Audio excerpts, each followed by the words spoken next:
Hey, this is Warren Redlick. I'm here with Ryan Tanaka. Ryan is the Neura Pod YouTuber. He is the leading, if not the only YouTuber covering Neuralink. His channel is growing like crazy. I just watched like 3 of his videos in the last couple of days. Please check out the Neura Pod channel on YouTube. It's fantastic. He's got a tune. Is the Neura Pod tune a separate channel? Yes.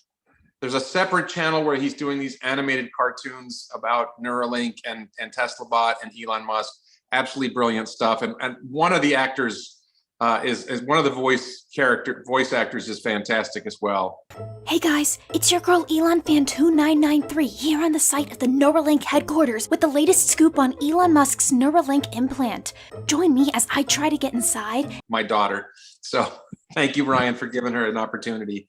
So I wanted to talk with Ryan about Neuralink because the Neuralink event is coming up in a couple days. I think, is it 2 days away?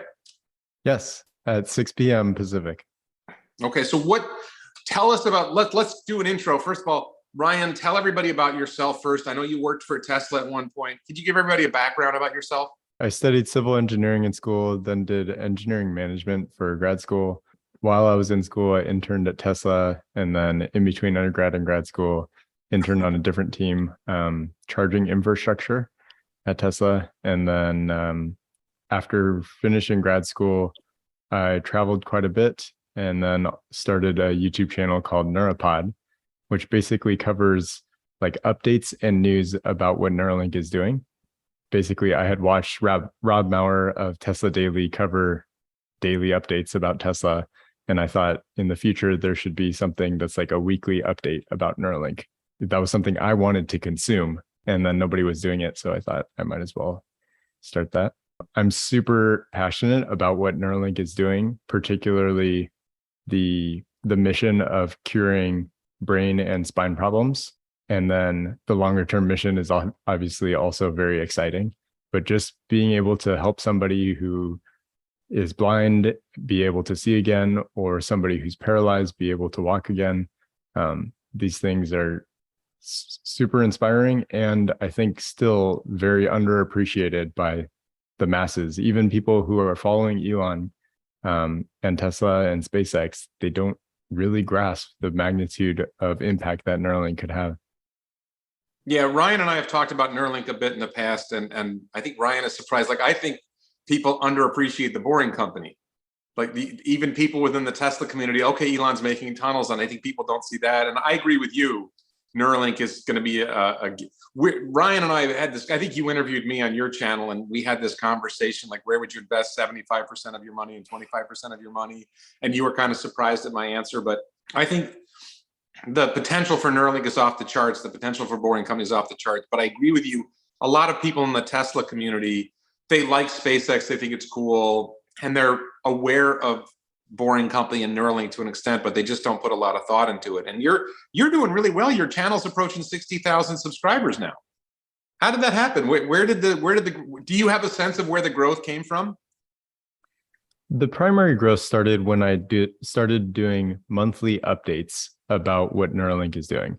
I want to do every month a very consistent update, but it's difficult because my channel is based on like how much news flow there is. And so, for example, the past month and a half, there hasn't been that much news flow other than, hey, there's this pending event that is going to be coming soon. And so I'm kind of in this limbo period where I don't want to release a bad episode that just is super ridiculously short and says, hey, there's a Neuralink event coming. And I also don't want to do like an update once every quarter, but that right now is unfortunately what's happening. So I guess to answer your question, like when I was doing the December 2020 update and January 2021 update, that really sparked channel growth way more than it was before. And hopefully it'll just continue because Neuralink's going to gain more recognition, Elon's going to gain more recognition, and I hope to do better and more content. Right. Well, I think the thing is that Tesla is a publicly traded company. They have millions of cars on the road. and they have a lot of news, and there's a lot of critical of Tesla, and then there's a lot of news about the macro environment. And people are obsessed with the stock, so there's daily stock price movements. So there's a lot more material for Rob to talk about on a daily basis about Tesla. For Neuralink, and the same thing for the Boring Company, we just don't get a lot of news generated to be able to talk about what's happening with these. You know, there's a channel, Boring Revolution, who he talks about.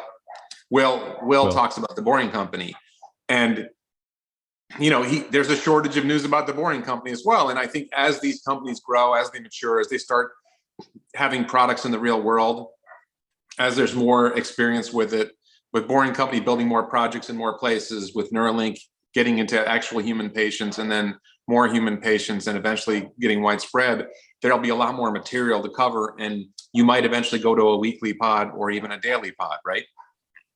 Right. That's the hope. Yeah.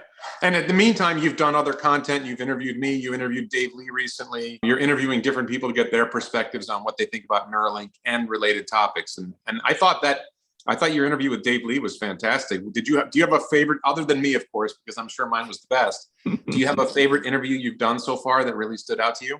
It's interesting when I'm interviewing Tesla YouTubers, it's very fun for me because I, for the past few years, have watched many of you when your channels were smaller. And then it's different kind of being able to talk to you guys on the screen versus watching you on the screen. So those are very fun.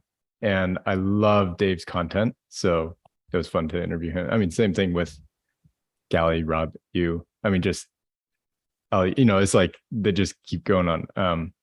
But then it was very professionally cool to be able to talk to Dr. John Donahue, who was basically like in this field, he's well respected. And he was basically the one who created the Neuralink before Neuralink, I guess you could say.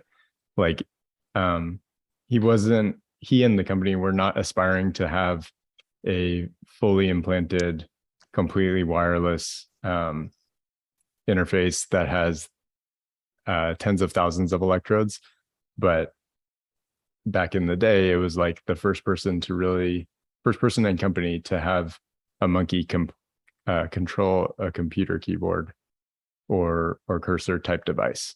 And so that was a very professionally cool interview. And then I guess for the channel, it was very fun to interview a former Neuralink engineer. His name was Han Zhang. And that kind of provided a unique perspective that I think a lot of other people couldn't get access to. So hopefully in the future, I'll be able to interview folks who are working at Neuralink and other people in the field as well. And you have found that there are people at Neuralink who watch your channel, right? I have. That has been like the coolest and craziest thing to me. Like I knew it was eventually going to happen. Like I'm not completely oblivious to, you know, who the viewers are, but one of the things that I've been blown away by having the channel is that the breadth and the breadth of audience and the level of intelligence of the audience is deeper and wider than I originally anticipated. So there are people like all around the world watching YouTube and consuming the content. And if they care about the little niche topic that you're talking about, YouTube does a great job of serving them that video. And then also when I talked about like the intelligence level, what I found is that people who are lesser educated and have like what they perceive to be an abundance of free time, they often watch a lot of YouTube because they're killing time. Well, on the opposite end of the spectrum for like how well educated the person is, they realize that YouTube is a prime source of educational content. And so there are PhDs and doctorates around the world who are watching our content. And then everybody in the middle seems to have a day job and is working a lot. And so they may have less time, but I think generally speaking, the more educated somebody is, the more YouTube they watch, particularly for our types of channels. Yeah, I've had those moments where I was visiting the Boring Company tunnel system in Las Vegas, and I went down the escalator, and at the bottom of the escalator, one of the Boring Company employees approached me, and he watched my channel. And then when I went to the Tesla shareholder meeting and we were getting a tour, like 3 or 4 Tesla employees approached me and they loved the channel. And I was like, really? It's kind of surprising. Like, you'd think they know everything, but I think, individual employees, they're all in their little sections of the company, and they may not know a lot of what's going on with the rest of the company, or they may not always have the vision, or, I may be offering a vision they may not see, or you may be offering a vision Neuralink employees might not see. It's just a different perspective. So, but it is really cool to have that experience of somebody who works at the place you're excited about telling you that they like what you're doing.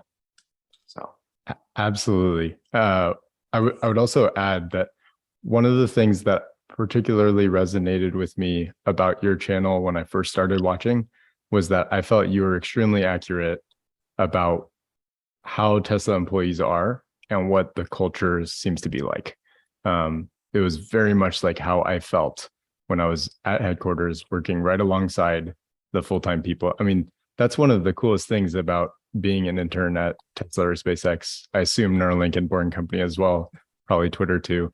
Like, you are directly alongside somebody who's a full-time engineer or employee, and the work that you're doing is very much the same. It's like, yeah, like the line of responsibility it's like practically equal, because they're basically trying to gauge whether you would be able to handle it in a year from then. So yeah, the experience that I had as an intern on an engineering and deployment team, like it felt exactly like what you were describing in your videos. now this leads to something I wanted to ask you about, and I texted you about this either yesterday or today. I've been thinking about making a video about Tesla R&D, because in the Q3 investor call, Elon made some comment like, we have so many different R&D projects going on, and people have no idea how much R&D we're doing. And I decided to go on the Tesla jobs website and search for R&D jobs, and nothing comes up. They don't advertise jobs for R&D.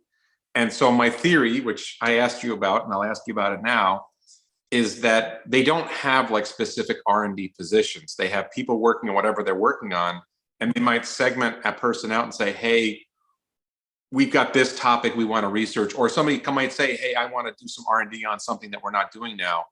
And my gut hunch is that some number of employees are setting aside 10 or 20% of their time from their regular work to do R&D on something related to what they're doing. Does that sound like what's happening, or do you have a different perspective on what they're doing?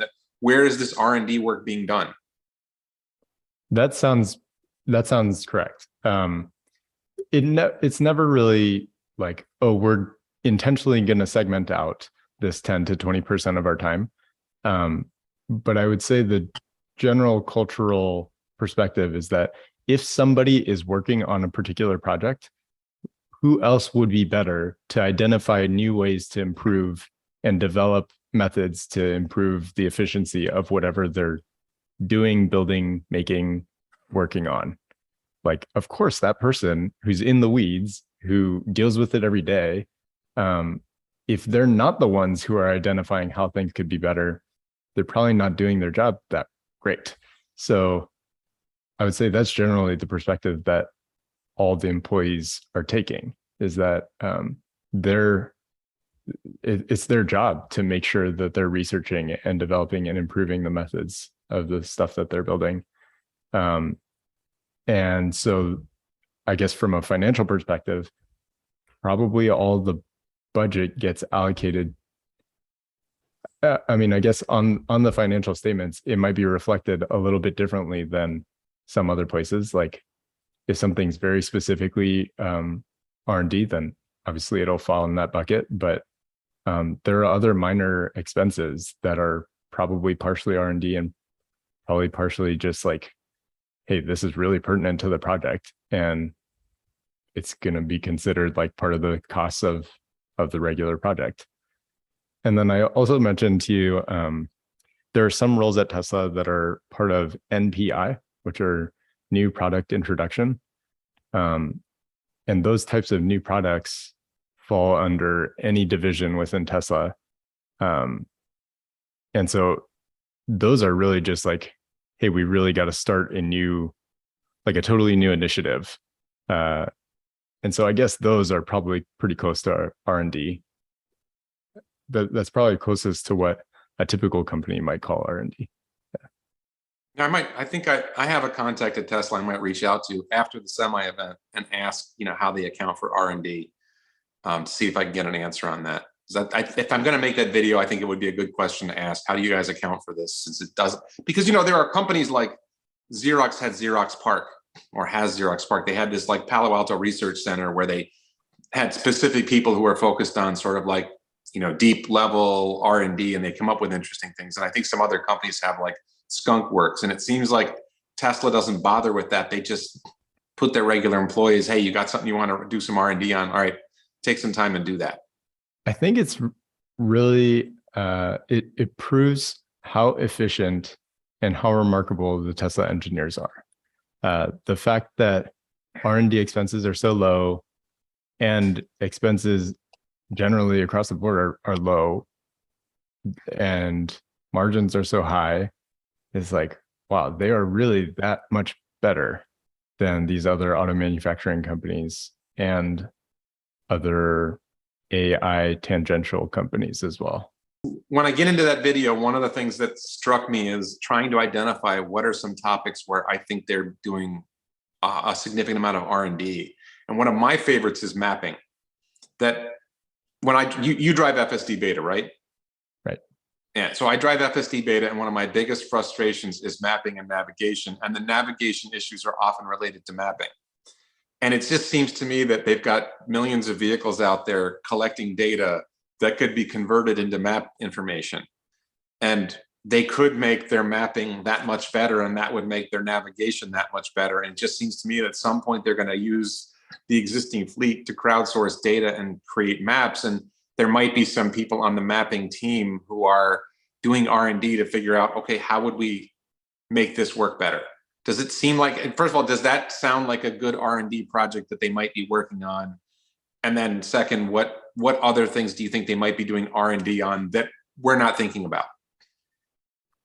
The application you said makes total sense to me. Like, why wouldn't they do that? It wouldn't surprise me if they're already doing that type of thing. As far as other R&D projects, like I think there's probably quite a bit going on with battery cell chemistry. So improving the energy density of battery cells, training like the neural network computer. So I guess Dojo. And then auto bidder has been pretty quiet recently. But I think it's underappreciated how much software there is in all of Tesla Energy's products. So like PowerPack and Megapack, Powerwall as well. Like they really are trying to build this distributed utility that is gigantic, and it requires software to connect everything together. So I think that's underappreciated. Probably just R&D for Solar Roof. Like I'm sure you talked about how Drew did that presentation. It was a pretty technical presentation. And he talked about how they really optimize like the resilience of the Tesla glass. But then what they didn't consider as much was where it connects and how to install it more efficiently and quickly. And how do they make that process easy for roofers who don't work directly with Tesla. So I think there's a lot of R&D that's probably going into improving that type of process. And then just, I think like the main thing is that it's underrated how smart and passionate these Tesla engineers are.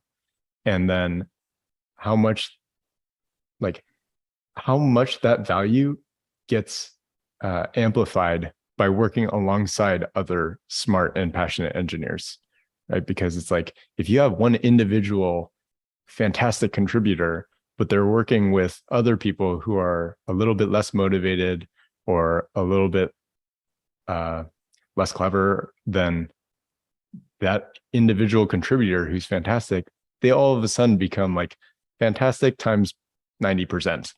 But if they're working alongside other people who are also equally fantastic and super passionate, all of a sudden, like each of them is going to work an extra hour. They're going to be super motivated. They're going to be like, holy shit, this is the best team I've ever worked with. And then all of a sudden you get this amplification where it's like 2 times or two to the 5th, like five people who are all stars. All right, so let's talk about Neuralink, because I could talk about Tesla for a while, but I really wanted to talk about Neuralink. So first of all, could you give, for the people who aren't familiar with Neuralink, could you give a high level sort of what is Neuralink and why should people care about it? In the longest term, Elon is wanting to create Neuralink because he wants to build this interface between our brains and the digital world. And so the digital world could be a laptop computer, it could be our smartphones, and it could be any sort of like machine or device that's connected to the internet. I guess it doesn't even have to be connected to the internet, but that's how it becomes really powerful. And so those devices are called brain-machine interfaces. And then in the shorter term, by building that brain-machine interface, you could solve a lot of brain and spine problems, including things like paralysis, hearing loss, memory loss, blindness, dementia, seizures. There's just like a wide variety of different things that they could solve. Those health conditions are what I'm most passionate about solving. It's like, just literally think about if somebody is blind and now they're able to see, completely changes their life. So by building that and then keeping that longer term mission in mind, this whole timeline is probably 20 to 30 years before they get a super high bandwidth brain machine interface that enables people to control their computer keyboard and control all devices seamlessly. But regardless, it's going to be way faster and way more useful than what we currently have, which is our interface right now is like our 2 thumbs typing into our device or our little fingers typing into our laptops. And when we see and when we hear, that's our interface. In the future, it'll be like just directly in the brain, and we'll be able to consume and provide information faster than ever before. Okay, and could you describe for the audience what the Neuralink device is and how they put it into connection with a person's brain, what the plan is as we understand it? Yeah, so the device will include a link, which is a little coin-shaped device that is surgically implanted to be flush with your skull. And so there's basically going to be a surgery done where they cut out a piece of skull, implant these little tiny threads that go into the cortex or other areas of the brain in the future. And those little threads are going to be able to see and perceive the electrical signals that are spiking at any given time your neurons fire. And then that information gets sent to the link little coin-shaped device. And then you can pass that along to like your cell phone or computer. That surgery will be done by a robot and a trained operator. And the reason that's necessary is because a human can't surgically perform that task of manipulating these very, very fine threads. Like these threads are about like 5% the width of a human hair. So they're extremely fine and you can't manipulate them. So robots need there. And I'm trying to think of like what else I'm missing. Maybe But each of the threads has electrodes on them and the electrodes are listening to and potentially writing to the neurons as the neurons fire. There's some communication between neurons. Your brain has I don't know, a billion or billions of neurons in them, and the neurons communicate with each other, and the electrodes go into the brain and they're able to listen to individual neurons firing. And they may in the future, I don't know if they're already doing it, be able to send information. That's reading information from the brain. But at some point, there's a hope that they'll be able to send information into the brain. And I think each thread, has a certain number of electrodes, and there's a whole bunch of threads. And I think the generation of chip that we know about from the last presentation had 1,000 electrodes. Is that right? I believe it was a few thousand. Yeah, I don't want to misquote like a specific number, but Elon has talked about going to a much larger number of electrodes in the future. Correct. Yeah, the aspiration is to have 10,000 or hundreds of thousands of electrodes, and there's some debate within the neuroscience community as to how many electrodes are really needed to perceive all the neuron activity that's occurring in your brain. Because like when one neuron fires, or when one brain cell fires an electrical current, there's like a voltage spike that then causes another neuron to fire. Well, if you stick an electrode right next to it and then have that fire as though a neuron were there, it all of a sudden causes a lot of other activity in that specific area. So you don't actually have to stimulate one particular neuron. You could probably stimulate one area, and then that'll trigger a bunch of other activity so that you don't need billions of electrodes. Instead, you could probably do a lot with 10,000, maybe 100,000. And then also Neuralink is working on making these electrodes and threads extremely small and even smaller. They want to get to nanoscale.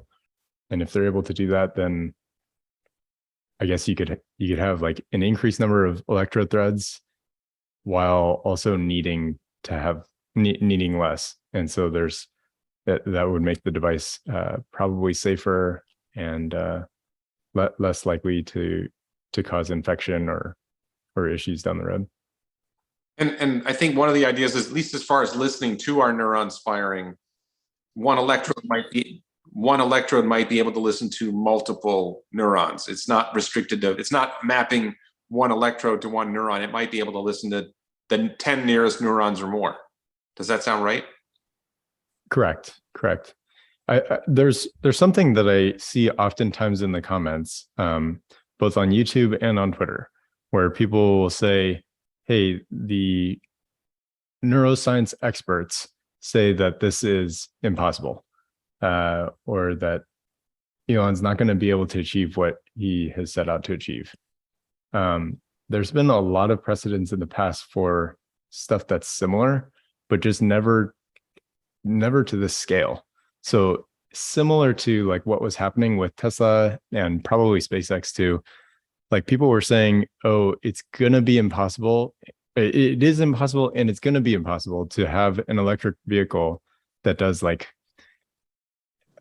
500 miles of range without weighing a crap ton and without being without having a gigantic battery that's going to easily catch on fire.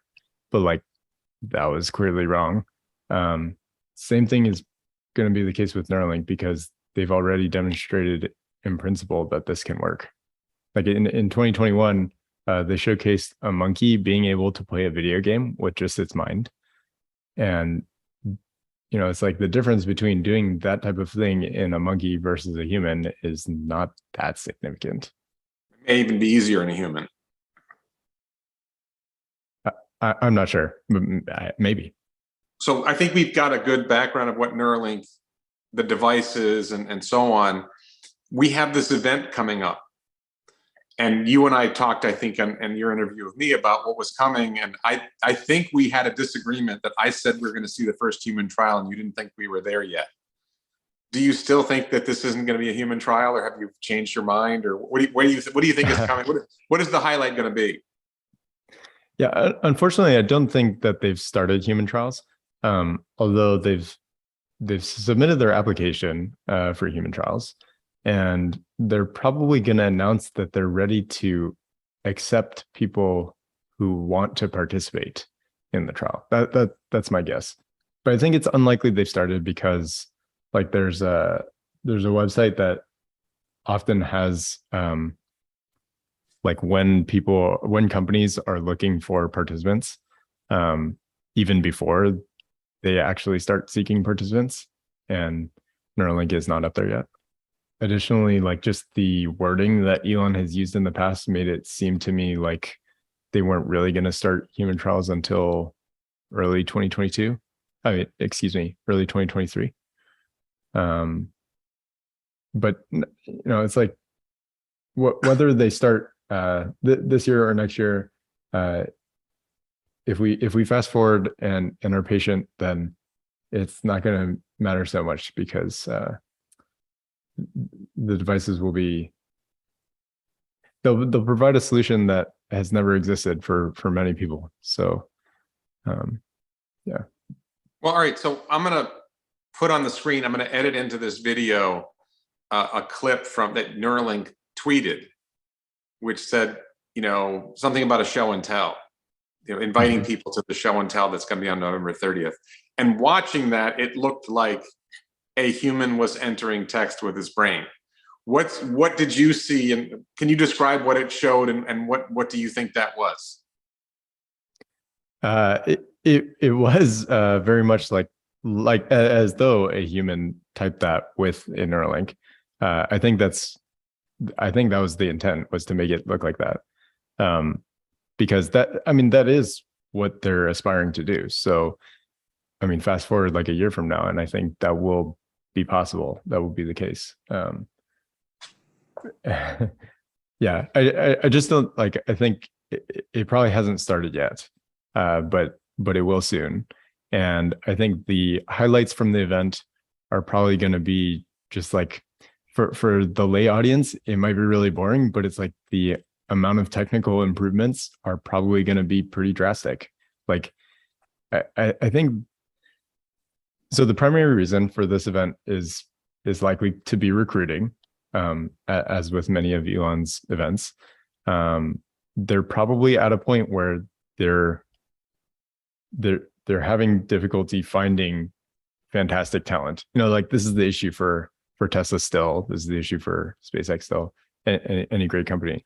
And so they're just looking for people who are super motivated by their mission and wanting to work on this awesome project that has a bright future ahead.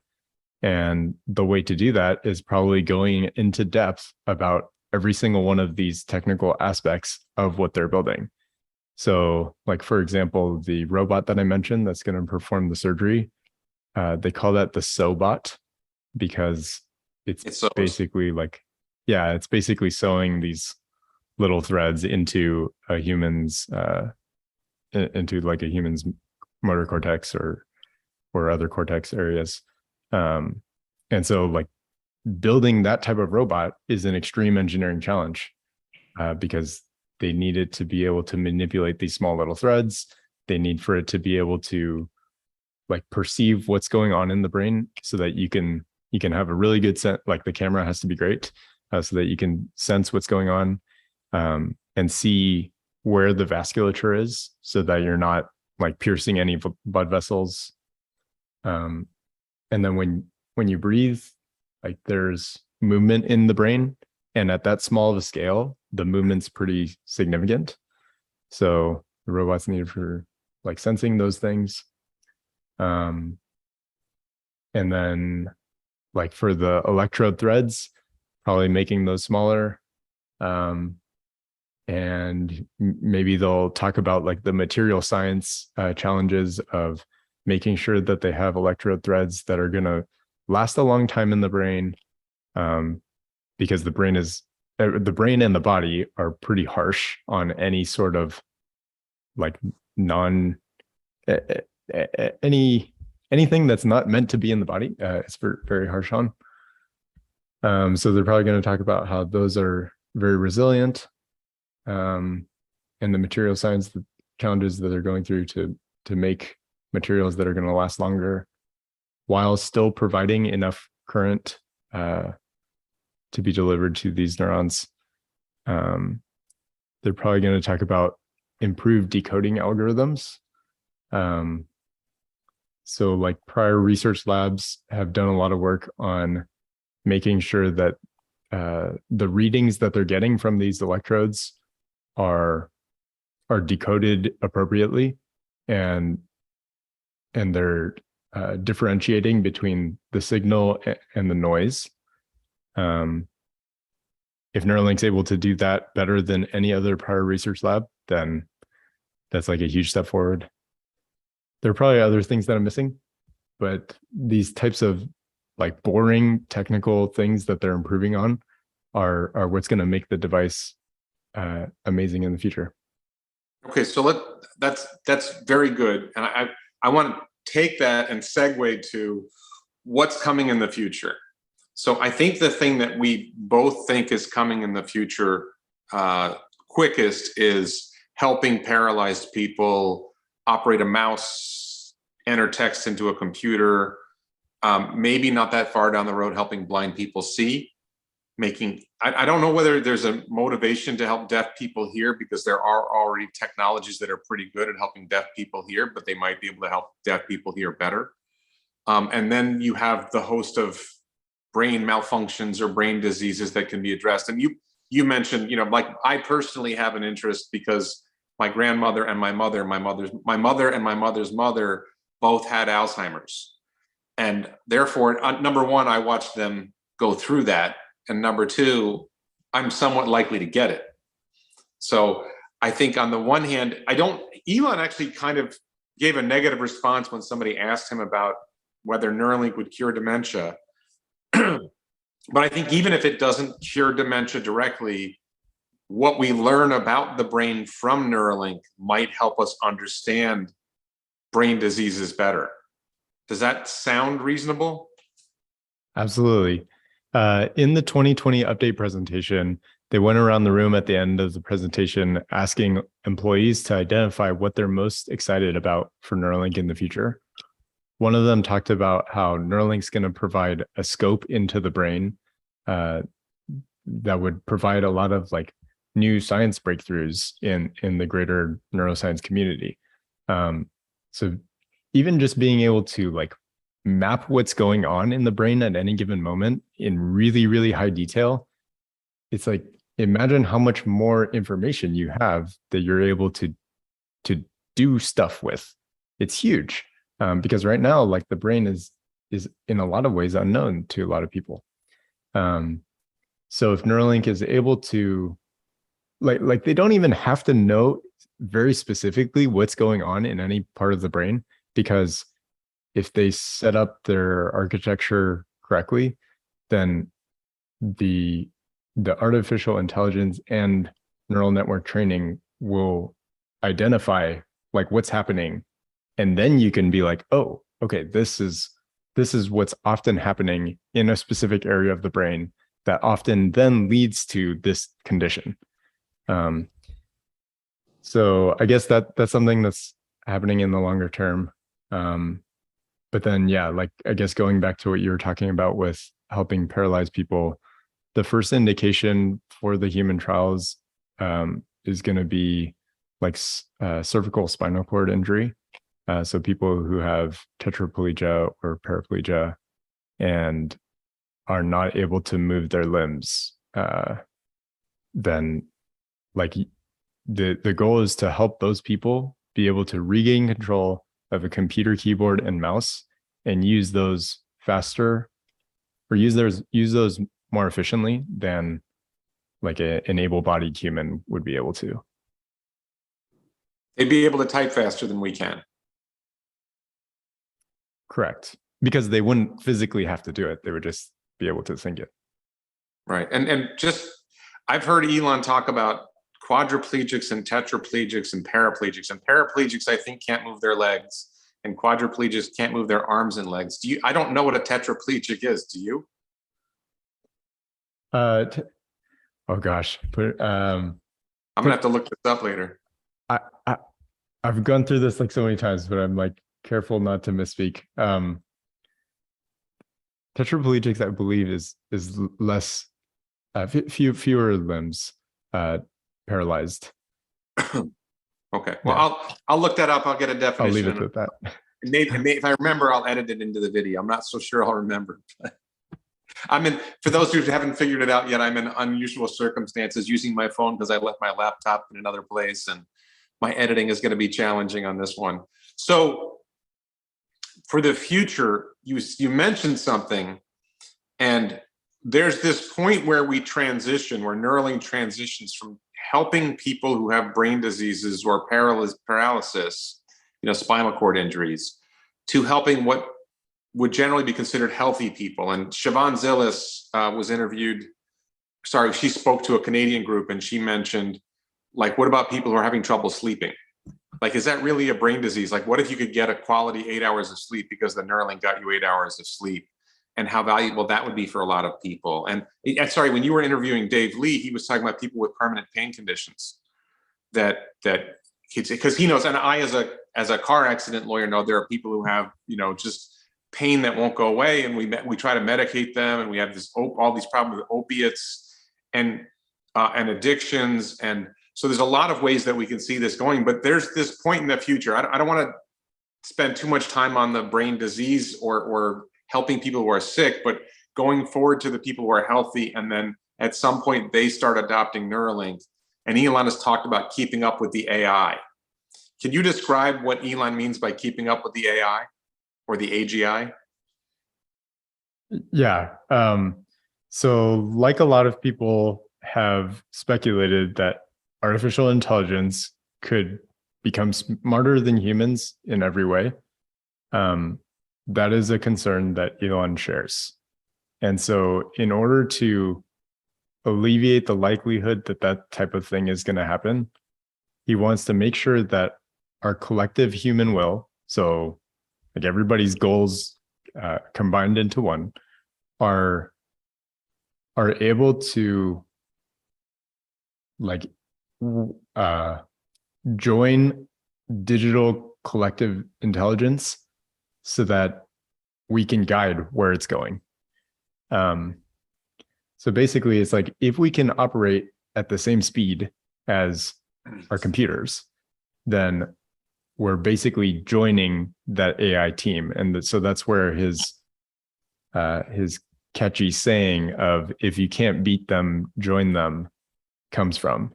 Is that we're not going to be able to outpace AI development. We're not going to be able to outsmart it. So we have to join it and be able to interface at the same level. Yeah, I think for those who don't get this, let me just really simple example. If you go back to the very early days of personal computers, and there was a software application called VisiCalc, which is the predecessor to Lotus 1-2-3 and then Excel, was an early spreadsheet. And I remember there was this documentary I saw where they were talking about, they showed it to an accountant, and they just hit enter, and it did all these calculations at once, and the accountant cried because it would take him weeks to do all the calculations that it just did in seconds. And computers are amazingly fast. And when you teach a computer how to do math problems, how to do math problems on a spreadsheet, the computer can do an insane volume of math calculations much faster than a human can do. And as we train computers, or we program computers to be able to do things that humans do, the computers just end up being much better than us at these things. I just watched your video I listened, I should say, to your video about DeepMind on my drive home. And there's this point where now the artificial intelligence is beating the best players in the world a long time ago at chess, and now at this game Go. And the moment where the computers just got that much better than human was striking. And we're not going to be, without digital assistance, we're not going to be able to keep up. And I think part of it was the communication speed. Like you talked about typing with your thumbs or your fingers. I think Elon has used this analogy. He said, computers communicate so fast that talking to humans is like for us talking to a tree. That the tree might actually be saying something, but it speaks so slowly we can't wait to understand what the tree might be saying. And for computers, our output, typing with two thumbs or even with our fingers on the keyboard, the computer can process information 1,000,000 times as fast as we can type it. If I'm in the ballpark of correct. So do you see a world where we're all walking around with Neuralinks and we're communicating with, I don't know, the metaverse, the digital space constantly? It does seem crazy to think like that's gonna happen in the future, but it's tough because, you know, if you and I were having this conversation back in like 1995 and somebody said like, hey, you're gonna have an ultra supercomputer in your pocket and every single person in the world, or 90+% of the people in the world are gonna have that, and you'd be like, I don't know, maybe in like 200 years or 1,000 years, but like, hey, it took 30 years and everybody has it. So with the Neuralink, obviously like the threshold to getting this product is a higher threshold than just buying like a consumer device. But that's like something that Neuralink is trying to solve, because like if you had a neurosurgeon performing the surgery, then like how long would it take? Even if every single person in the world wanted a Neuralink, it would take forever. So that's why that's another reason why they need to build this robot, so that it's a scalable procedure and lower cost. And I think probably within like the next 50 years, I think more than half the population will have one, because the population is probably going to be lower. Like so many people are going to be older and potentially have some sort of brain or spine problem. And then there's going to be like a shift where a lot of people realize the benefits are so much greater than the potential negatives. So similar to like smartphones, like if you don't have one and you operate without a smartphone and without a computer today, then you can still live and you can still, you know, operate in the world, but you're kind of getting left behind, particularly if you don't use one for work, like you're getting left behind for sure. So I think the Neuralinks will be pretty commonplace once they, you know, get through a lot of the initial developments. Okay, and then one of the other things I heard you talking to Dave about was this idea that Neuralink will create an artificial brain. And right. There's sort of like, you described it as like Tesla's going from the approach of we're building an AI starting with digital intelligence and making digital intelligence better for driving now and then next for the robot, for the Tesla bot. But you've talked about Neuralink coming at an artificial brain from another angle. Could you describe what you mean by that? Yeah, sure. This is what I'm most excited about for what Neuralink's going to do. And I'm looking forward to the day that I can talk with James Dalma about whether or not he thinks this is possible. Yeah, you need to interview him. You need him on your channel. Yeah, he said likely after the event, so I'm excited for that. Okay, so for the artificial brain, my whole theory is that Tesla is working on, like every single time somebody drives the car, they're providing data for Tesla on how to better optimize their artificial driver. And with Neuralink, let's say you have 1 million people who have Neuralink implants, and half of them have or had a severe brain or spine problem, and the other half are, for all intents and purposes, fully healthy. Then the data that is being provided to Neuralink about everybody's brain and how it works is super similar to what Tesla is getting from the driving data. So it's like, hey, Warren, watch this movie, and then you get all the data about what's happening in your brain. And then Ryan watched this movie and you have all the data about what's happening in the brain. It's like if 95% of all the firings are the same location for both of us, then okay, that probably indicates that like these neurons are specifically correlated to this sort of emotion.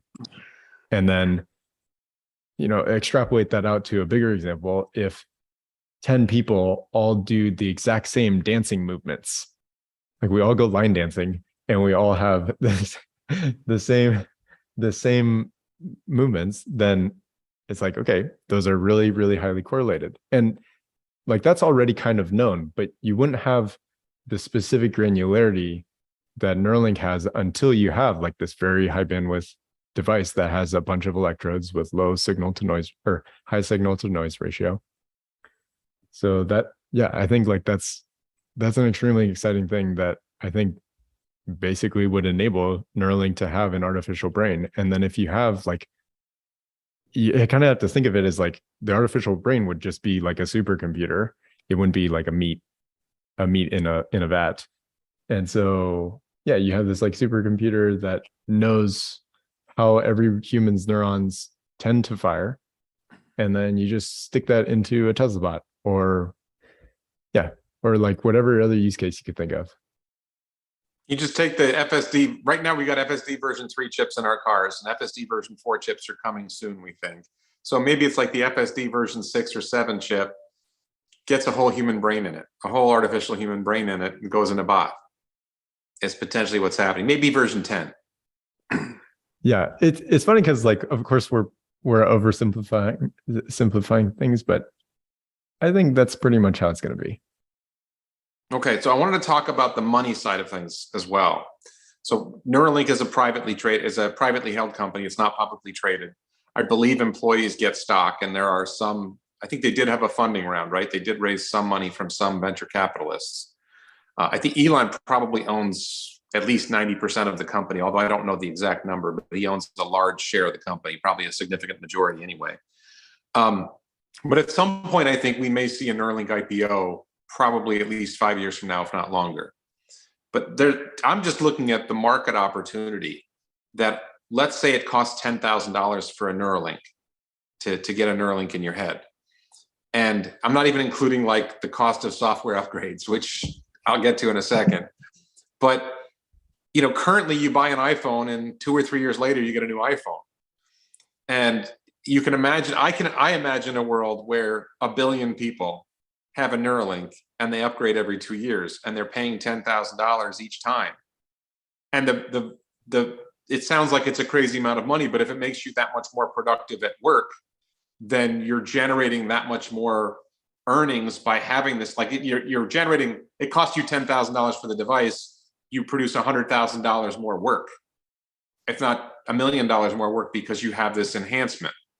So when I look at that and I say 1 billion people paying $10,000 a year apiece, $10,000 a piece, that's $10 trillion. And then if they upgrade every 2 years, even if it's $5,000 for the upgrade, you just end up to this point where Neuralink is generating a ridiculous amount of revenue.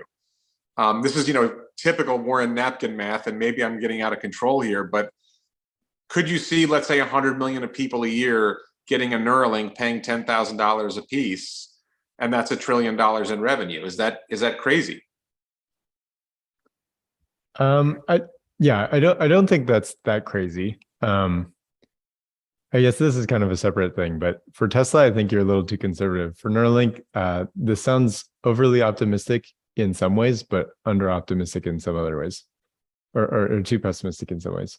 So I think the place where I think you're over optimistic is the 10,000 per 2 years as a software upgrade.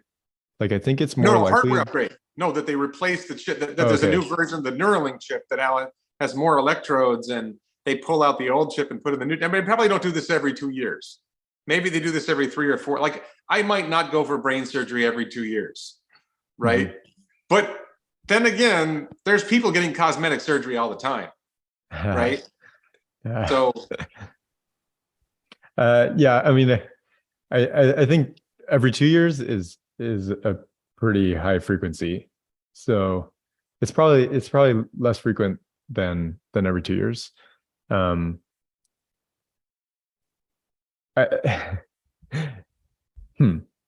So I guess to go back to your point about like Elon probably does own the majority of Neuralink.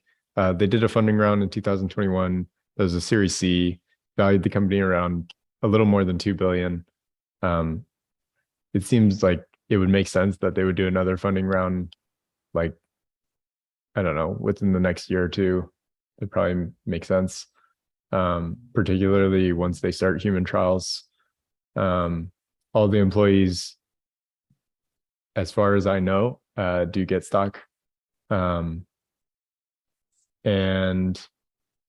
for the valuation, I think like most people just have no idea like how much potential there is with like, I mean, the whole like idea of the artificial brain, if that is possible and that happens, then it very much feels to me like what you would be focusing on would be like Tesla making the vehicles.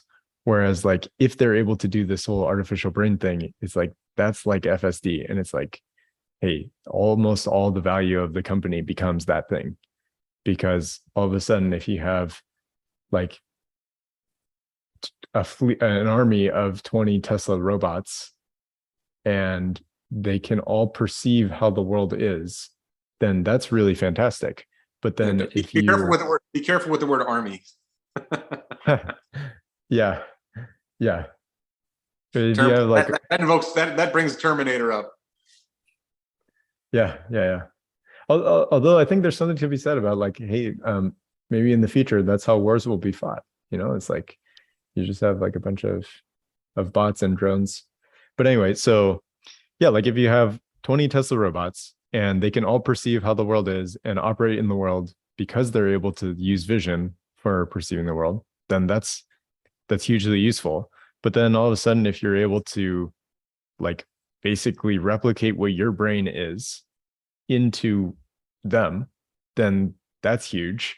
But then even before that, like you don't even have to have an artificial brain. You could just use what your thoughts are and send them directly to a Tesla bot. So it's like you literally have like Tesla bots doing all sorts of manual labor, like farming is maybe not a good example because there's so many other ways to make that better, but manufacturing stuff, like all sorts of stuff you can manufacture, delivering stuff. Well, on this point, there's a TV show on Amazon Prime called Upload, which I think is particularly dumb, but at the same time funny. And there's the main character has his consciousness uploaded into the cloud. And he lives in this like resort.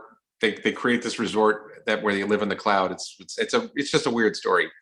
But if they are able to put enough electrodes in a Neuralink that covers the conscious part of your brain, let's say, which I don't even know if we know how to define that, is it conceivable that they will be able to upload your consciousness and then download your consciousness onto a bot or onto a biologically created entity? Or where do you see, I mean, we're getting really science fiction-y here, but do you see that is that potential there? Maybe. I'm not convinced anybody truly understands consciousness as much as we will in the future. But it does seem to me like consciousness really defines like how intelligent a species is. And so like humans have a level of consciousness that seems to be greater than any other animal. And yeah, I mean, I guess that just goes back to like Neuralink's going to be a scope into the brain. And so we'll learn more as we go along, or Neuralink will learn more as they go along. And then maybe it will be possible in the future to replicate a large part of what we currently think is consciousness. Like consciousness could just be, it could be something else. Like it could not actually be consciousness of how we think of it today. It could be like everything really is just electrochemical signals in the brain. And if you can replicate those electrochemical signals, then you all of a sudden have what we currently think of as consciousness. Because like you and I and most other people think of consciousness as like, oh, it's this arbitrary thing that only humans seem to really have, and we don't know what it is. But maybe it's just very simple. In the movie The Matrix, there's this moment where Keanu Reeves, they stick something in the back of his neck and they take a cartridge and they teach him Kung Fu. I do not find that credible, but I'm curious what you think about the potential that you're going to have a Neuralink in your brain and you'll be able to download the Kung Fu module. And then you'll be able to do Kung Fu. Is that unreasonable? Do you think we will be able to download skill sets into our brain once we have Neuralinks? I think we will. I don't think it's going to be practically as useful as people think, though. Let's say right this moment, you click a button and you know how to do every single move in to be a black belt in Taekwondo. Like, would you all of a sudden be able to kick somebody's butt? Maybe, but your muscles have to have been put through the stresses and strains of being able to do those movements. Otherwise, you're going to pull something before hurting somebody else. So, I think likewise with the whole Kung Fu thing, like, so, like there's a certain amount of training that needs to happen and for somebody's brain to really remember and identify exactly what moves they need to be making at a specific time. And then, yeah, so like application at specific timing, I think that oftentimes comes from a lot of experience. And then potentially that part gets replicated over time, but especially like the stresses and strains on the muscles obviously needs to happen over a long period of time. And I think another similar application would be like, let's say you're going to China on a vacation trip. You could probably download like the Chinese language package.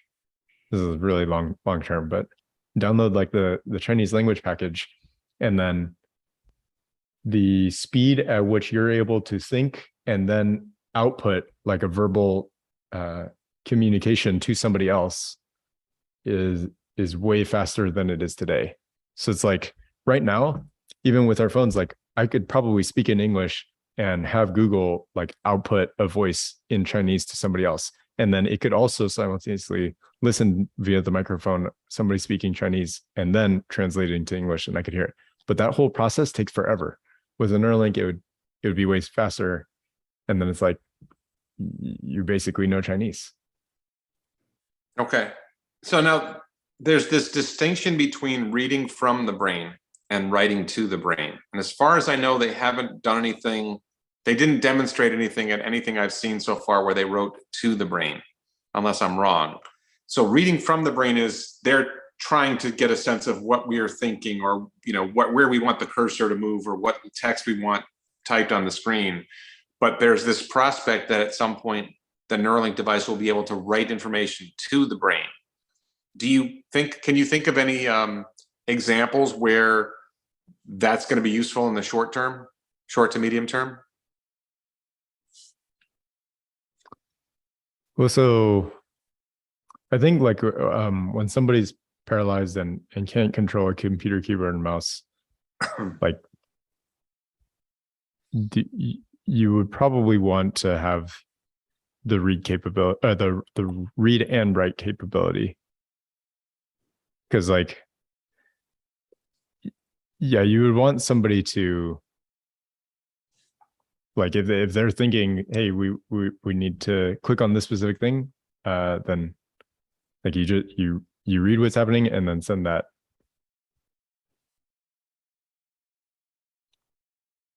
I gotta think about this more, because I suppose that could all be done with just reading.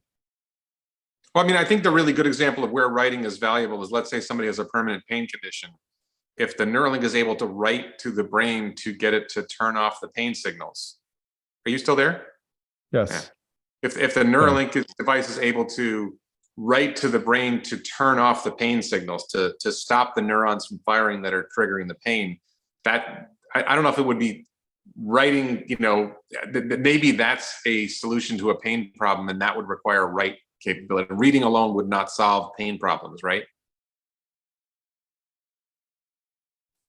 Does that make sense? Yeah, sorry, I'm thinking. I think most likely that's true, because potentially, like, you could identify which medications to take.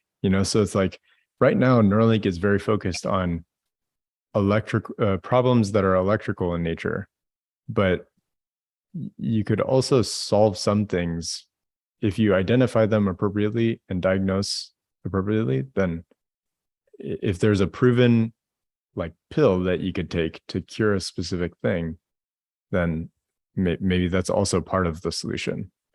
And so, yeah, it's not completely necessary, but I think in the longer term, to really resolve these issues, they will have to have the writing capability for that purpose. Okay, and I was going somewhere with this writing to the brain. One of the concerns I have, and I think people should have, is once the Neuralink device is writing to the brain, when it's just reading from the brain, it's just reading what we're thinking. When it starts writing to the brain, it starts telling us what to think in some sense. And is there a point where we lose our individuality, where we lose who we are, and the device in some sense is taking over our mind? Is there a fear? I mean, is that a fear? Have you heard people talk about that fear that at some level, Elon's going to control my brain? I've heard that concern a lot. I've read that concern a lot. I guess I would just say, like, to some degree, there's a healthy amount of skepticism that's needed. I think based on Elon's track record, I think his track record is fantastic. So it's like, I think his heart's in the right place. I think we're all fortunate that he and the Neuralink team are the ones that are creating this type of device, rather than like some other company creating a device of this caliber. Like there are certainly other great competitors in the space. Like Synchron, for example, just started human trials, and they have a great device that's inserted through the vasculature.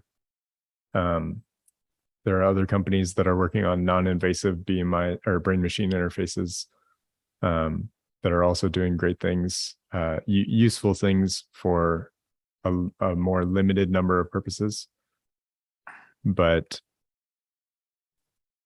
I guess it is, it's a concern, and for those who are super concerned about it, they don't need to get a Neuralink. Mm-hmm.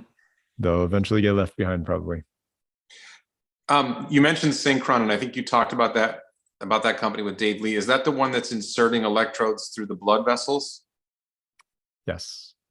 And so you were talking to Dave. There was some rumor that maybe Neuralink was going to acquire, or Tesla was going to acquire Synchron, and I think we both agree that's probably not happening. But I did think of a way that there could be value added, which is Neuralink is coming from outside going into the brain, and I think there may be some difficulty reaching certain parts of the brain with Neuralink's approach, because a lot of the cortex is within millimeters of the surface of the brain, but there may be parts of the brain that are harder to reach from that method. And if you were coming up through the blood vessels, it may be easier to reach some parts of the brain with electrodes that way. And then if it was possible, you could coordinate between the electrodes and the blood vessels in that part of the brain and maybe get a fuller picture of the entire brain that way. Like maybe the medulla, or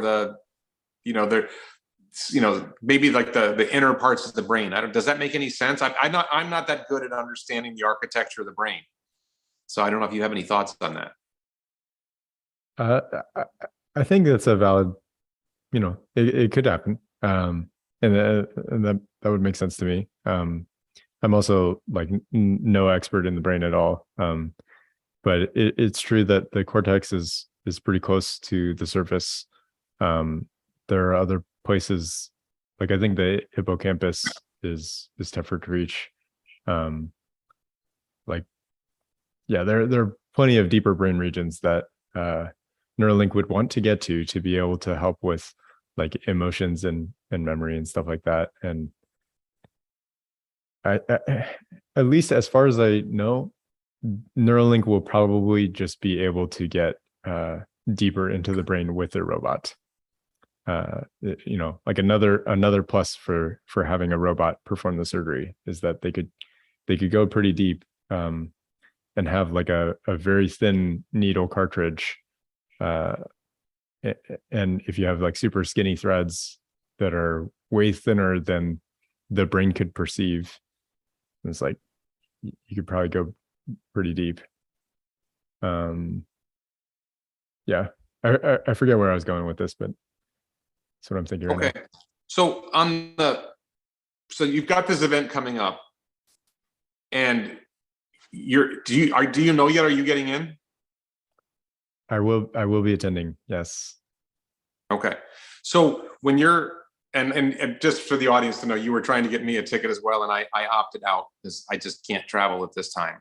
So I wanted to thank you for that. And I was working on getting. Have you heard about Tesla Semi event yet? No, although I responded to Martin on Twitter saying like, "Hey, I'm going to be in Reno. Would love to attend the event."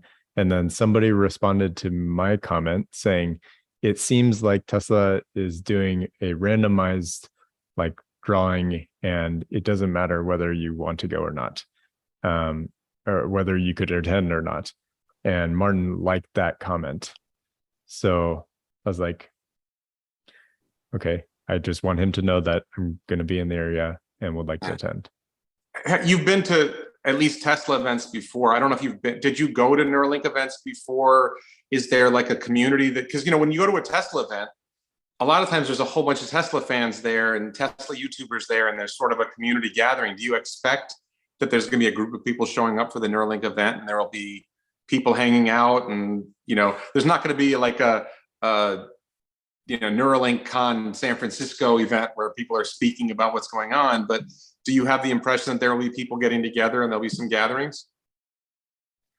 No, I don't think that's going to happen. I would love to see the day when it does, maybe in a couple of years, but at least right now, it seems like it's going to be really limited. Yeah. And what about, go ahead. I had not attended in the past. Okay. And then the Tesla Semi event is coming up the next day, and you're going to be going to Reno. My impression is that there will be a group of Tesla people showing up outside the Gigafactory, Nevada, and there'll probably be some. Have you heard anything about what people are doing yet? I've heard that some people are planning on attending for the sake of trying to catch anybody who has an unused +1, and then trying to get in that way.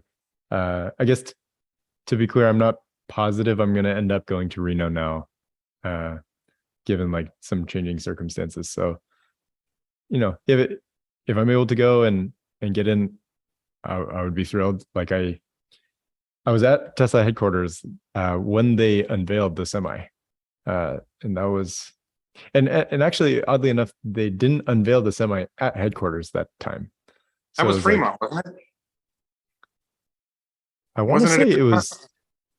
I want to say it was in Southern California, but I'm not positive. Like I remember being at headquarters, and I think it was Model 3 first deliveries. They unveiled Semi, and yeah, and I just remember thinking like, oh, it's unfortunate that I'm not going, but I'm like at headquarters during a Tesla event. Yeah. Cool. That's when you were working there as an intern? Yes. And I should just ask this, have you ever thought about going to work for Neuralink or going to work for Tesla? Because you worked for Tesla before. Is there like some part of you that says, I say I'm in, I'm going to go join the company and figure out how I can help? Yeah. Like if returns doesn't work out, or doesn't gain significant traction within the next year or two, then I'll probably see if I can join Neuralink. Well, let's talk about returns really quick, because I forgot to ask you about that. You have a startup called Returns. Can you tell the audience what Returns is?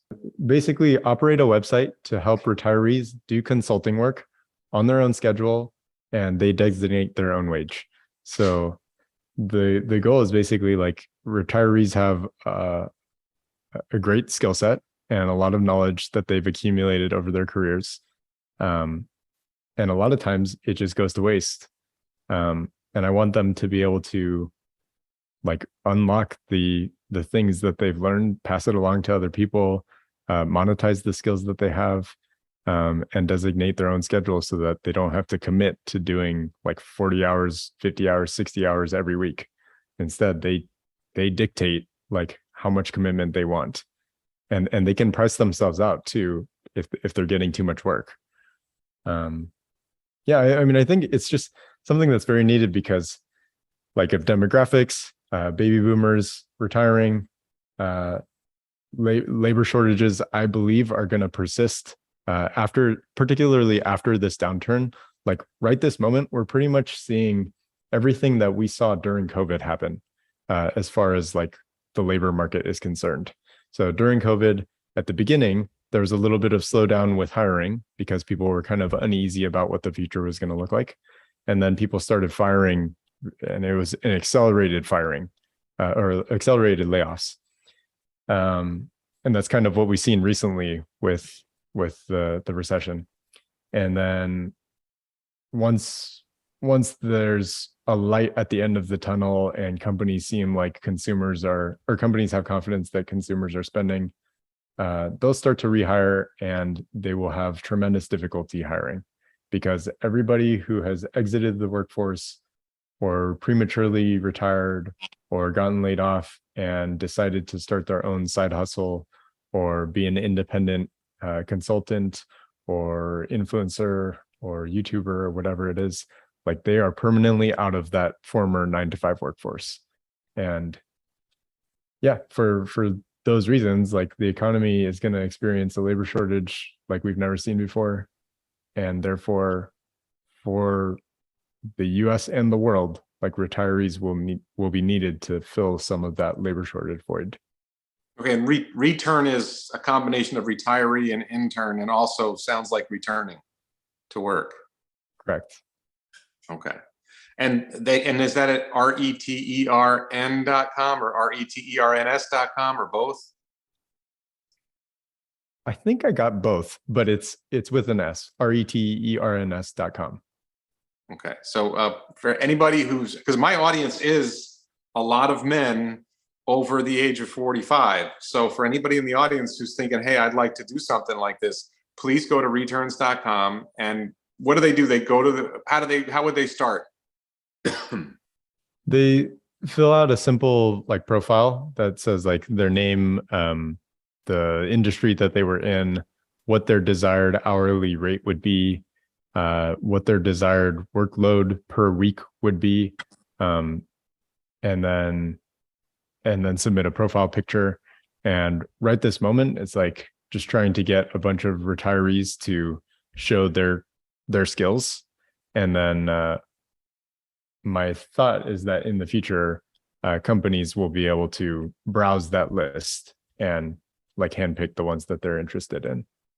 Or search it. Right.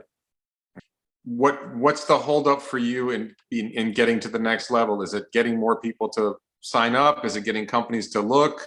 Is this sort of like a critical mass problem on both ends? Correct. Yeah. It's a chicken and egg situation where like both want each other, or both are needed for each other to exist and thrive.